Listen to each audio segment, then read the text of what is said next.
Goosebumps is rated Y because it may be too spooky for kids.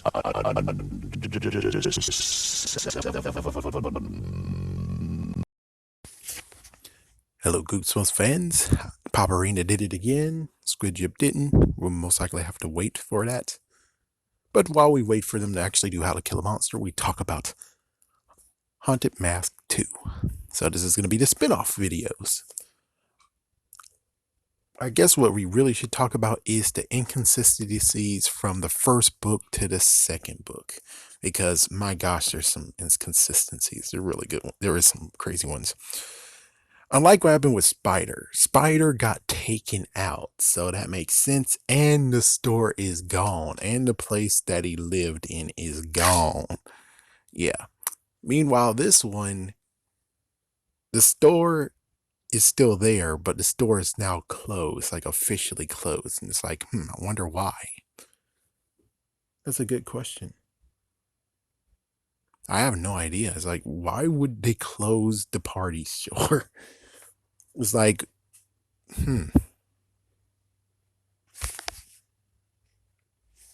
Okay, good.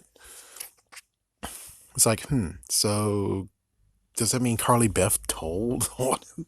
Carly Beth told on him. Or even crazier is that between the first book and second book, there was an issue, and sadly, when it came to the brother freaking showed his mom and dad, and well, as soon as Carly Beth had to spill the beans, that means that maybe a lawsuit or something happened, and the freaking party store is now closed because they can't freaking do crap. He can't do anything because he got sued. He got freaking sued. But no matter why he got closed, he's closed now, and it's crazy how he doesn't fortify himself, because it's like, if you got shoplifted a year ago, and I'm pretty sure it's like, we have no idea when it comes to Haunted Mask. We have no idea how many times he really got shoplifted. It's like, for all we know, he could have got shoplifted multiple times, and well, we just hear one incident that happened and not all the other incidents that happened. But I'm pretty sure maybe Carly Beth is the first one. So besides that, we have Steve, and Steve went down, stole a mask. His friend stole a mask too, and they left. So we get the whole blah blah blah blah blah blah blah blah blah blah blah blah blah, and the symbol of love this time does not work. And it's like, huh? But she said the symbol of love works. That's what it is. The unloved and all that crap. It's like, nope. It's like, this time you actually have to find a suit for that freaking mask. And this time around, the suit actually was a person. What the frick?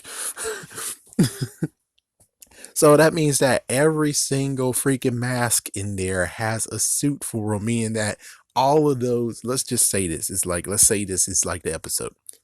That means every single face that we saw in the episode, and let's just say it was actually a hall of masks.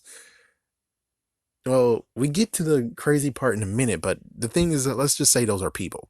If those are people, then that means that technically all those masks and suits, they should have just matched all of them so they all can go run wild. But of course, some of them might be monstrous, which is like, no, don't do that.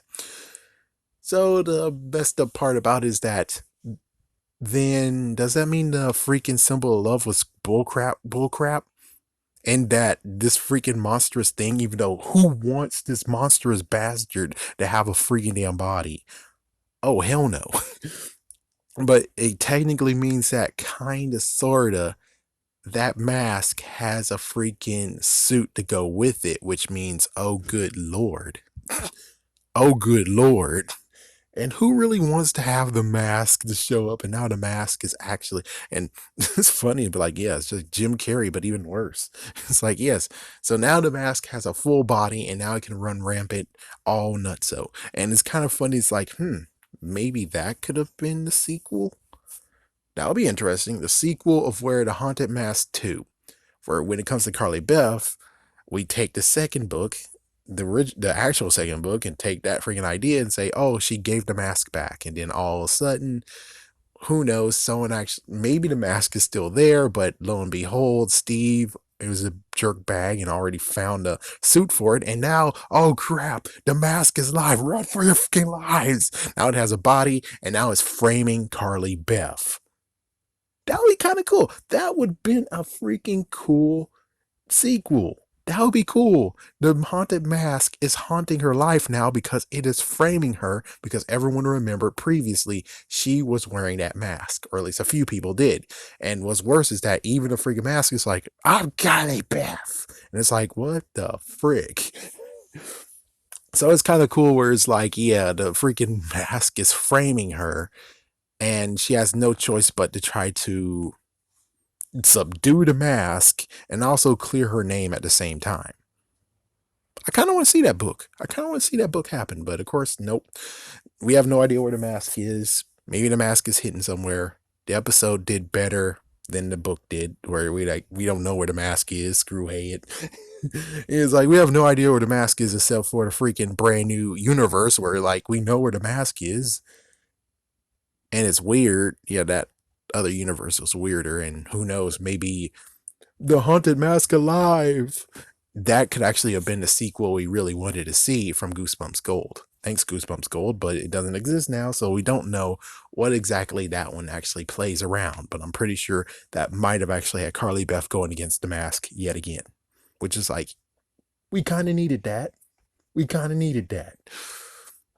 So it's kind of weird that that's the weakness to this mask, but not for the other one. And the horrible controversy of if it was, then that means that, oh my goodness, you just released a monster into this freaking damn world. Next is the idea of what's going on with the freaking shopkeep. The shopkeep revealed in the first book, which episode he said, those are my faces and I have to freaking change them all the time because they get rotten because I'm actually a rotten person on the inside and blah, blah, blah. And this time around, in this book, in the books, he's a scientist.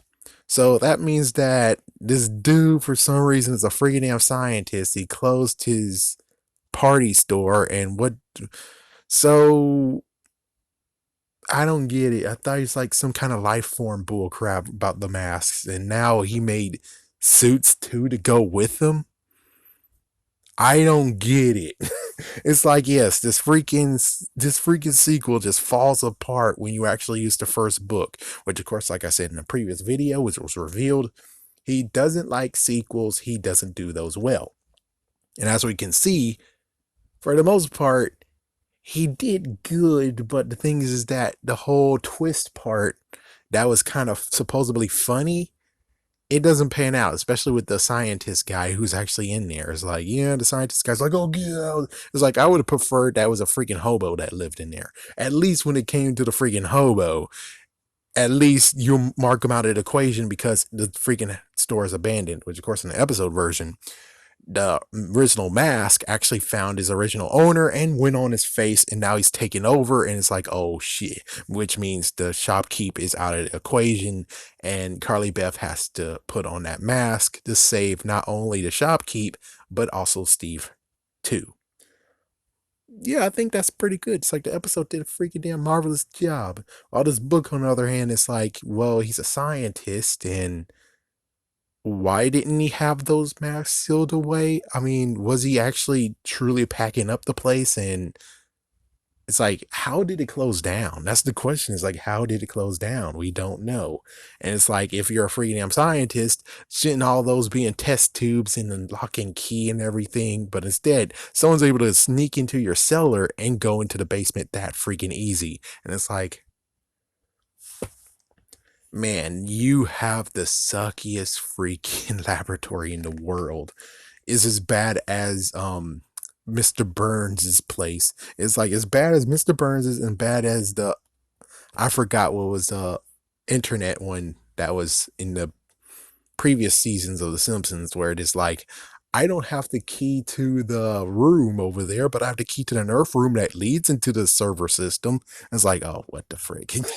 It's like he can turn off the power, but the funniest part is like the door on the other side, and I'm talking about the power plant. The freaking door on the side that's supposed to support it actually is a busted one that anyone can just break into and just turn off the power. And it's like, oh my gosh, or turn it on. Same deal with this guy. It's like, what? The cellar door should have been more fortified. How in the world is it easy to break into? Good Lord. And I think this is basically the only video I can do because there's nothing else to spin. Yep, that's all I can do. So anyways, have a scary day, have a scary night, and I guess I do one more. Maybe.